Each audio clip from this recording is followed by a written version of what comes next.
Dear students, greetings to all. In this module, we'll be continuing with our ongoing chapter 5 of biology, morphology of flowering plants. In this module, we will be basically discussing about the inflorescence in flowering plants.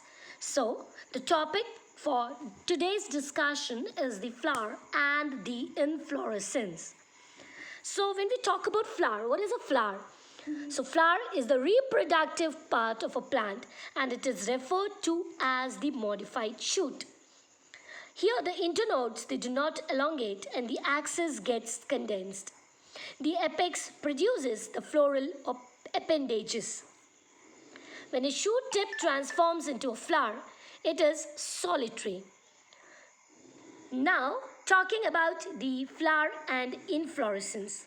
So firstly, what do you understand by the term inflorescence?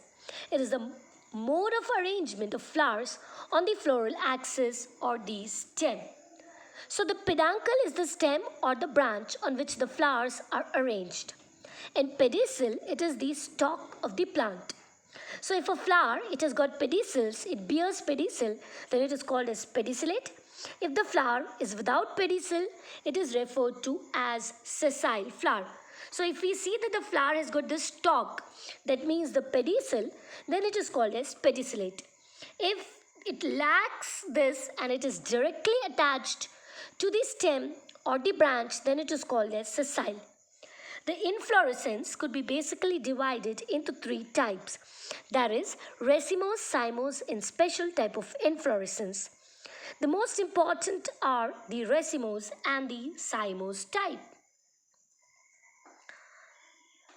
Talking about the racemose type of inflorescence, the floral axis, it continues to grow because here when we talk about the racemose kind of inflorescence, there is no flower which is present at the tip. The flowers are arranged in an acropetal manner when we talk about the racemose type of inflorescence. That means the younger flowers, they are there towards the apex. So we can see that the younger flowers, they are there towards the apex and the older flowers, they are present at the base. So this arrangement and the tip, it is basically this axis will continue to grow. The flowers, they are born laterally. So when we talk about the cymose, that's the opposite. Here the old flowers, they are present at the apex. So the flowers are present at the apex, so we cannot call that the growth is unlimited. Here, in case of cymose inflorescence, the growth is limited because flower is basically present at the tip.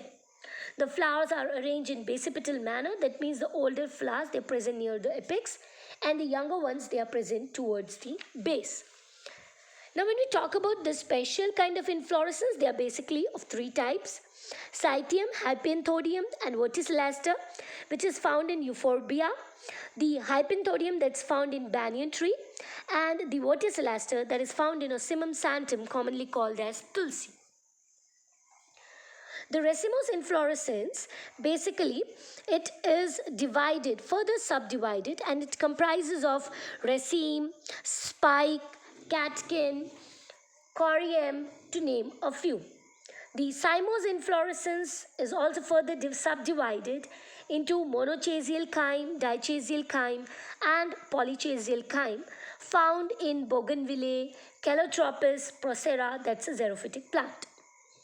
In this module, we had a detailed discussion on what is flower and we also discussed about the inflorescence in the flowering plants, that is the racemose, cymose and special type.